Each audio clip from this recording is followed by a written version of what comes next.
Friends, welcome back to my channel. ఇవాళ ఏంటంటే మనం స్వీట్ పూరి చేసుకోబోతున్నాం. దానికోసం మైదా ఉంది. మైదాని పూరి పిండిని ఎలా కలుపుకుంటామో అలా కలుపుకోవాలి. మేము ఆల్రెడీ కలిపేసి కాసేపు పక్కన పెట్టేసి కూడా ఇలా పార్ట్స్ చేసుకొని పూరి చేసుకుంటున్నాం. చూడండి, ఇలా ఈ సైజులో పూరి చేసుకోవాలి. దాని తర్వాత మనం పాకం పట్టుకోవాలి. సో చూడండి, ఇలా షుగర్ పాకం పట్టేసాము. మనం ఎంత పిండి అయితే తీసుకుంటామో అంత షుగర్ తీసుకొని కొంచెం వాటర్ వేడి పెట్టుకొని వాటర్ హీట్ అయ్యాక షుగర్ వేసేసి ఇలా బాగా మనకి పాకం వచ్చేలాగా చూసుకోవాలన్నమాట. కొంచెం షుగర్ కరిగేంత వరకు.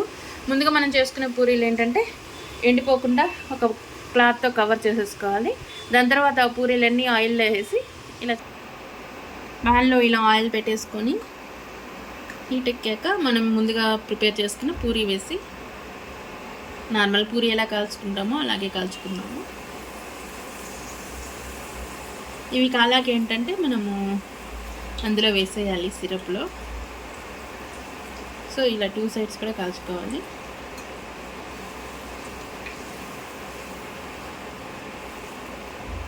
సో చూడండి, కాలిపోయింది కదా. మైదా పిండి కాటి కలర్ రాదు.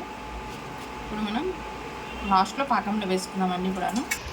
చూడండి ఫ్రెండ్స్, ఇలా ఒక్కొక్కటి సిరప్లో వేసి 2 సైడ్స్ ఇలా బాగా స్పూన్తో టెస్ట్ చేస్తుంటే మొత్తం పట్టిపోతుంది. చూడండి ఎలా ఉంటుంది.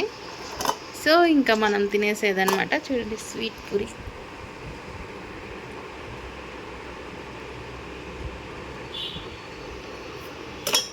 ఇలా అన్నమాట. మొత్తం ఇలా చేసి తీసుకోవాలి. అంతే ఫ్రెండ్స్.